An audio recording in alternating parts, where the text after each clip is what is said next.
Now guys, as you can see, we've almost finished work on the engine here. We've added quite a lot since the last time we've been speaking. So we'll have a look at the scuttle again, because we were looking at that the last time I made a video, I think. So if we look here, we've added some handrails at the back. We've also added a drawbar underneath there. You can see the little drawbar sticking out. We have some chocks here on the back for underneath the wheels if you're on a fall of ground. We've also added a suction hose pipe for the water boiler, for the water tank, for sucking water up to fill the water tank. And we've added a bucket as well, just there on that side, hanging on a little thing, which sets it off nicely. And of course we have another handrail on the other side there as well.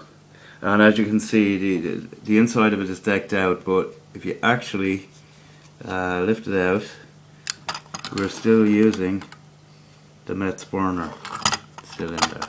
So now we just get this back on, which can be tricky. Right, okay, there we go now.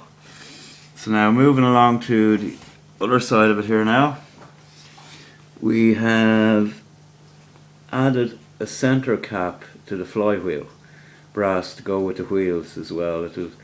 The axles were changed to brass hood caps, so the flywheel has to have a brass cap as well. We've also put a safe cover on the safety valve, a brass cover. And we put a set of twin running boards. You can see the light there on the front of the running board. Twin sets, so if you look over this side of the engine here, you can see there's an engine toolbox on the other side, but we'll be coming around to that now in a minute. Just want you to have a look underneath here. We've also added a belly tank. This would be for the, for the reserve of water for the boiler itself. And this would have been like this on real engines as well, so we had to add it in. And we have the steering gear, which is underneath there. And we have a chain coming from each one to the left and right side of the front axle for steering purposes. Now I'm going to pull the engine around a little bit now so you can see the smoke box door was also added, which adds a great deal to the engine. Now we're coming around to the other side now.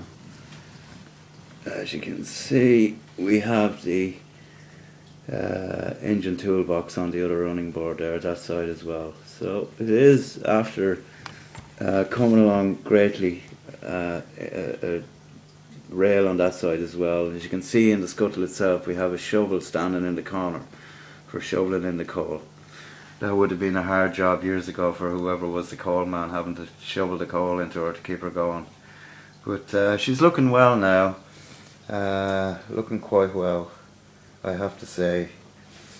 I don't think there's too much more I could do with her now, really, to be honest.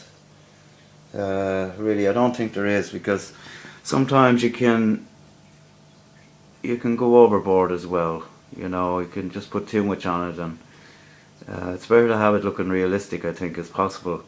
So if you start putting too much onto it, it'll turn into a circus, But the next thing to do now, I guess, is just to steam her up and see how we get on.